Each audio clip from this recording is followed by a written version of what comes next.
नमस्कार जय जगन्नाथ हार्दिक भाव में स्वागत जनाऊँगी आज क्लास को। आशा करे आपण मैंने समस्ते आपण मान प्रिपेरेसन जोरसोर जारी रखिथे, समय जमार नष्ट कर कारण समय बहुत मूल्यवान। तो आम समय नष्ट करवानी आज जो विषय वस्तु रही ओडिया भाषा उपरे द्राविड़ भाषार प्रभाव। आम पूर्वर ओडिया भाषा उपरे जौवनिक भाषार प्रभाव, ओडिया भाषा उपरे पोर्तुगीज भाषार प्रभाव पढ़ी सारीचे। तो आज आम पढ़ा जो वैदेशिक भाषा कहले आमर जो रही आम दुईटा टॉपिक ऑलरेडी कवर कर सारीचे। तो आज रही द्राविड़ भाषार प्रभाव। तो आम जाचे भाषार परिसर तो बहुत व्यापक, यह एक प्रवहमान धारा परी पृथ्वीर प्राय 15,000 रु ऊर्ध्व भाषा प्रचलित। समयक्रमे किछि भाषा मध्य पृथ्वी पृष्ठर लोप पाई जाइछि। प्रत्येक भाषार केते गुड़े उपभाषा मध्य रही। उपभाषा गुड़िक से मूल भाषार स्पष्ट ताहा से भाषाभाषी अंचल साधारण लोकों द्वारा व्यवहृत होगा संगे संगे ए आंचलिक प्रयोगर मध्य अधिक परिलक्षित हुए। तेज जितेबाला द्राविड़ मैंने आम देश को आसुँच सेतेबेले मध्य तांकर शब्द भंडार अनेक शब्द आम पाख माने आमर शब्द भंडार रही जाइए जहाँकि आम नीतिदिन व्यवहार करुचे, जहाँ आमको ओडिया परिका मध्य लगुच। तेज भारत वर्ष रे प्रचलित भाषा परिवार मध्य चारोटी मुख्य रही यूरोपीय भाषा परिवार, ऑस्ट्रिक भाषा परिवार, द्राविड़ भाषा परिवार आउ चैनिक तिब्बतीय भाषा परिवार। ये भाषा परिवार चारोटी मुख्य भाव में ग्रहण करा जाए। भूमध्य सागरीय अंचल द्राविड़ माने भारतवर्षर पश्चिम घाट दे भारत को प्रवेश करथिले। तो ये भूमध्य सागर अंचल द्राविड़ माने क्यों पटे प्रवेश करथिले ना भारतवर्षर पश्चिम घाट दे भारतवर्ष को प्रवेश करथिले। प्रथमे दक्षिण भारत एमानकर बासभूमि थिला, कालक्रमे एमानकर सभ्यता उत्तर भारत तथा पूर्व भारत में प्रसार लाभ करथिला। तो जितेबाला द्राविड़ माने भारतवर्ष को प्रथमे आसीथिले से कौन करथिले पश्चिम घाट देके आसीथिले आ दक्षिण भारत ही केवल एमानकर बासभूमि थिला।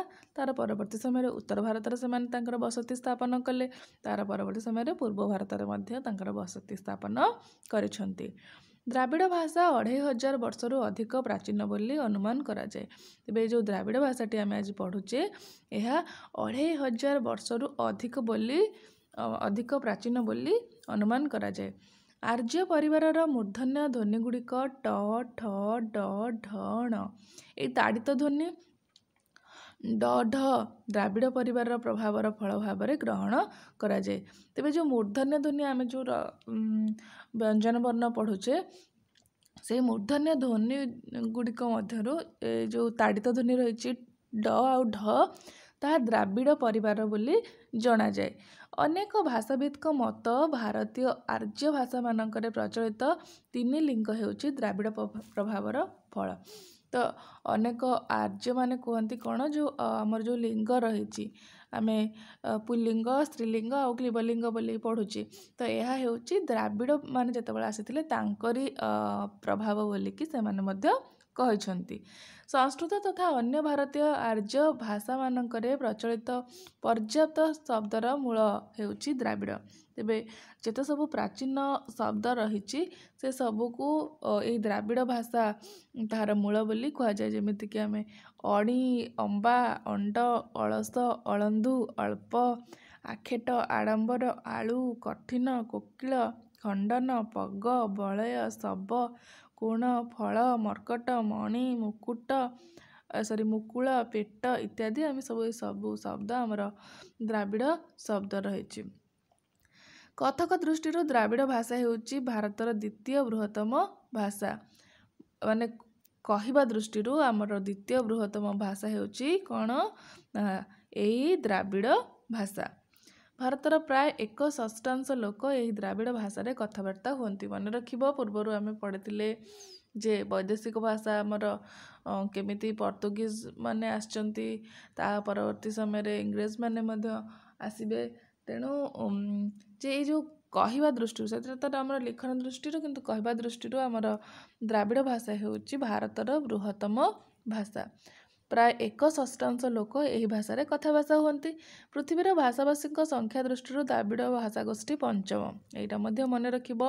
ପୃଥିବୀର ଭାଷାଭାଷୀଙ୍କ ସଂଖ୍ୟା ଦୃଷ୍ଟିରୁ ଦ୍ରାବିଡ଼ ଭାଷା ହେଉଛି କେତେ ନମ୍ବରରେ ଅଛି? 5 ନମ୍ବରରେ ରହିଛି। ଠିକ୍ ଅଛି। ଭରତମୁନିଙ୍କ ନାଟ୍ୟଶାସ୍ତ୍ରରେ ଉଲ୍ଲିଖିତ ଭରତମୁନିଙ୍କର ଗୋଟେ ଶାସ୍ତ୍ର ରହିଛି ଯାହାର ନାଁ ହେଉଛି ନାଟ୍ୟଶାସ୍ତ୍ର। ସେ କ'ଣ ଲେଖିଛନ୍ତି? ଶବରାଭିର ଚଣ୍ଡାଳ ସଚର ଦ୍ରାବିଡ଼ ରାଜଃ। ଏହି ବାକ୍ୟରେ ଦ୍ରାବିଡ଼ ରାଜଃ ଯୁଗ୍ମ ଶବ୍ଦଟି ଦୁଇଟି ଅର୍ଥ ବହନ କରେ।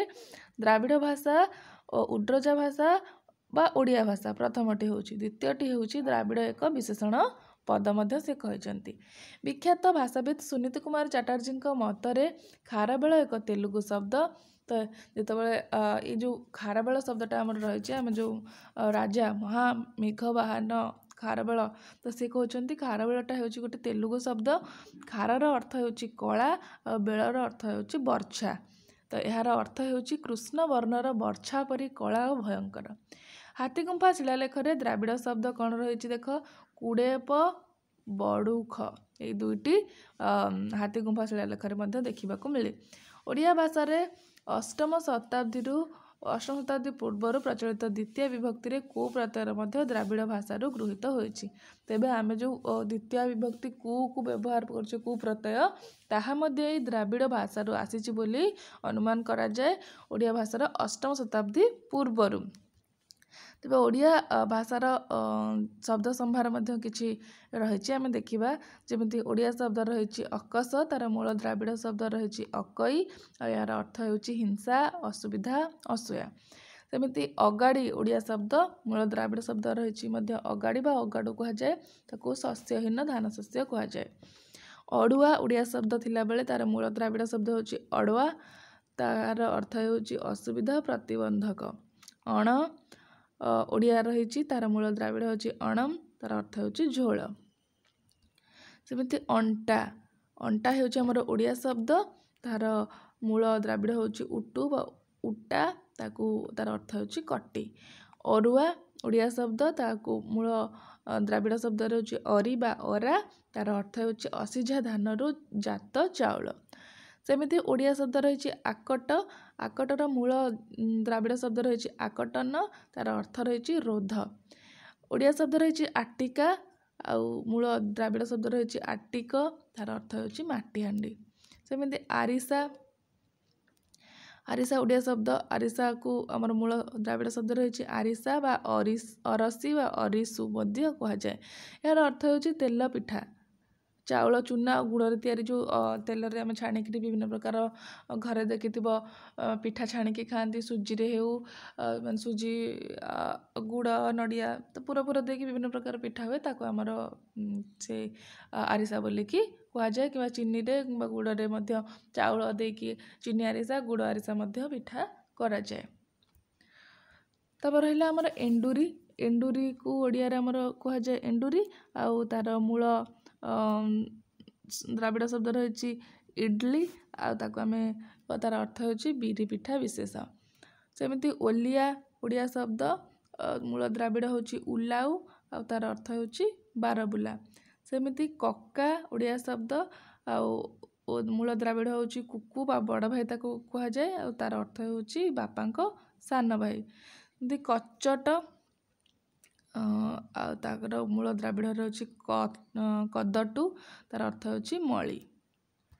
ସେମିତି କାଉ, କାଉ ମୂଳ ଶବ୍ଦ ରହିଛି କାକି, କାକତ ବା କାଗେ, ତାର ଅର୍ଥ ହେଉଛି କାକପକ୍ଷୀ। ମୂଳ ଓଡ଼ିଆ ହେଉଛି କାତ, ତାର ଦ୍ରାବିଡ଼ ହେଉଛି କାତ, ଆଉ ତାର ଅର୍ଥ ହେଉଛି କ୍ଷପଣୀ ବା ନବଚାଳନୀ ବା ଯଷ୍ଟି ବୋଲି କୁହାଯାଏ। ସେମିତି ଓଡ଼ିଆ ରହିଛି ଶବ୍ଦ ଖାଲ, ତାର ମୂଳ ଦ୍ରାବିଡ଼ ହେଉଛି କଲ, ତାର ଅର୍ଥ ହେଉଛି ଗଭୀର ଜାଗା। ଯେମିତି ଖଲି ଓଡ଼ିଆରେ ରହିଛି, ତାର ମୂଳ ଶବ୍ଦ ରହିଛି କଲି, ତାର ଅର୍ଥ ରହିଛି ପତ୍ର ନିର୍ମିତ ପାତ୍ର। ସେମିତି ଗିନା, ଗିନାକୁ ମୂଳ ଦ୍ରାବିଡ଼ ଗିନେ, ଆଉ ଆମେ ତାକୁ ଓଡ଼ିଆରେ କହୁଛେ ତାର ଅର୍ଥ ହେଉଛି ଛୋଟ ତାଟିଆ। ସେମିତି ଗୁଣ୍ଡ, ଓଡ଼ିଆରେ ଗୁଣ୍ଡ, ଆଉ ତାକୁ ମୂଳ ଦ୍ରାବିଡ଼ ରହିଛି ଗୁଣ୍ଡା, ଆଉ ତାହାକୁ ତାର ଅର୍ଥ ହେଉଛି ଚୂର୍ଣ୍ଣ। ସେମିତି ଓଡ଼ିଆ ଭାଷାର ରହିଛି ଗୋଡ଼, ତାର ମୂଳ ଦ୍ରାବିଡ଼ ରହିଛି କୋଡ଼ା, ଆଉ ତାର ଅର୍ଥ ରହୁଛି ଆଣ୍ଠୁଠାରୁ ପାଦ ପର୍ଯ୍ୟନ୍ତ ଅବୟବକୁ ଗୋଡ଼ ବୋଲି କୁହାଯାଏ। ଓଡ଼ିଆ ଶବ୍ଦ ରହିଛି ଚିଙ୍ଗୁଡ଼ି, ଆଉ ତାର ଦ୍ରାବିଡ଼ ଶବ୍ଦ ରହୁଛି ସିଗୁଡ଼ି, ଆଉ ତାର ଅର୍ଥ ହେଉଛି ମତ୍ସ୍ୟ ବିଶେଷ। ସେମିତି ଚିଲ, ଓଡ଼ିଆ ଶବ୍ଦ ଚିଲ, ତାର ମୂଳ ଦ୍ରାବିଡ଼ ଶବ୍ଦ ରହିଛି ଚେୱଲ, ତାକୁ ଆମେ ପକ୍ଷୀ ବୋଲିକି ଗୋଟେ କହୁଛେ। ସେମିତି ଛାଟ ରହିଛି, ତାର ଦ୍ରାବିଡ଼ ଶବ୍ଦ ରହିଛି ଚାଟି, ଆଉ ତାର ଅର୍ଥ ରହିଛି ସରୁ ବେତ।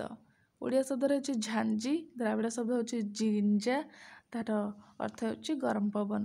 ସେମିତି ଓଡ଼ିଆ ଶବ୍ଦ ଟାପରା, ଦ୍ରାବିଡ଼ ଶବ୍ଦ ରହିଛି ଟେପର, ତାର ଅର୍ଥ ରହିଛି ଥଟ୍ଟା। ଏମିତି ଦ୍ରାବିଡ଼ ଶବ୍ଦ ଟେକ, ତାହାର ମୂଳ ଦ୍ରାବିଡ଼ ଶବ୍ଦ ରହିଛି ଟିକଉ, ମାନେ ଓଡ଼ିଆ ଶବ୍ଦ ରହିଲା ଟେକ, ତାର ଦ୍ରାବିଡ଼ ଶବ୍ଦ ରହିଛି ଟିକଉ, ତାର ଅର୍ଥ ହେଉଛି ଉଚ୍ଚ ବା ଗୌରବ।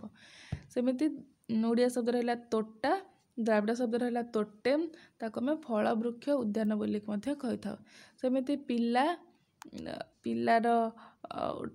ହେଉଛି ଓଡ଼ିଆ ଶବ୍ଦ, ତାର ଦ୍ରାବିଡ଼ ଶବ୍ଦ ହେଉଛି ପିଲାଉ ବା ପିଲେ, ତାର ଅର୍ଥ ହେଉଛି ଶିଶୁ ଇତ୍ୟାଦି ଅନେକ ପ୍ରକାରର ଶବ୍ଦ ଆମେ ଦେଖିବାକୁ ପାଇବା। ପ୍ରାୟ ସବୁ ଦ୍ରାବିଡ଼ ଭାଷାରେ କର୍ମକାରକ ଦ୍ୱିତୀୟ ବିଭକ୍ତି ଓ ସମ୍ପ୍ରଦାନ କାରକ ଚତୁର୍ଥୀ ବିଭକ୍ତିରେ କୁ ପ୍ରତ୍ୟୟ ବ୍ୟବହାର ଅଛି। ଓଡ଼ିଆ କୁ, କି, କଇ, କେ ପ୍ରଭୃତି ପ୍ରତ୍ୟୟର ମୂଳ ହେଉଛି ଏହି ଦ୍ରାବିଡ଼ ପ୍ରତ୍ୟୟ କୁ। ଠିକ୍ ଅଛି। ଦ୍ରାବିଡ଼ ଶବ୍ଦ ଗୁଡ଼ିକ ଓଡ଼ିଆ ଶବ୍ଦ ମଧ୍ୟରେ ଏପରି ଏକାତ୍ମ ଭାବରେ ମିଶିଯାଇଛି ଯେ ଅନେକ ସମୟରେ ଏଗୁଡ଼ିକ ଖାଣ୍ଟି ଓଡ଼ିଆ ଶବ୍ଦ ପରି ମନେହୁଏ। ତେବେ ଓଡ଼ିଆ ଶବ୍ଦ ଏଭଳି ଭାବରେ ମିଶିଯାଇଛି ଯେ ଆମେ କହିବା ଏହା ଖାଣ୍ଟି ଓଡ଼ିଆ ଭାବରେ, ମାନେ ଆମର ଦେଶୀୟ ଶବ୍ଦ ଭାବରେ ଆମକୁ ମନେ ହୁଏ। ଠିକ୍ ଅଛି। ତେବେ ଏହା ଥିଲା ଆମର ଓଡ଼ିଆ ଭାଷା ଉପରେ ଦ୍ରାବିଡ଼ ଭାଷାର କ'ଣ ପ୍ରଭାବ ରହିଛି। ଯଦି ଆଜିର କ୍ଲାସ୍ଟି ଆପଣମାନଙ୍କୁ ଭଲ ଲାଗିଥାଏ ତେବେ ମୋତେ କମେଣ୍ଟ ସେକ୍ସନରେ ଜଣାଇବାକୁ ଅନୁରୋଧ। ଯଦି ଆପଣ ମୋ କ୍ଲାସ୍ରେ ନୂଆ ଅଛନ୍ତି ତେବେ ଚ୍ୟାନେଲକୁ ସବସ୍କ୍ରାଇବ୍ କରିବାକୁ ମଧ୍ୟ ଅନୁରୋଧ, ଯାହାଦ୍ୱାରା ମୋତେ ହେବ ମୁଁ ଆହୁରି ନୂଆ ନୂଆ ଭିଡ଼ିଓ ଆପଣମାନଙ୍କୁ ପାଖକୁ ଆଣିଦେବି। ଆଜିର କ୍ଲାସ୍କୁ ଏଇଠି ରଖୁଛି। ନମସ୍କାର, ଜୟ ଜଗନ୍ନାଥ।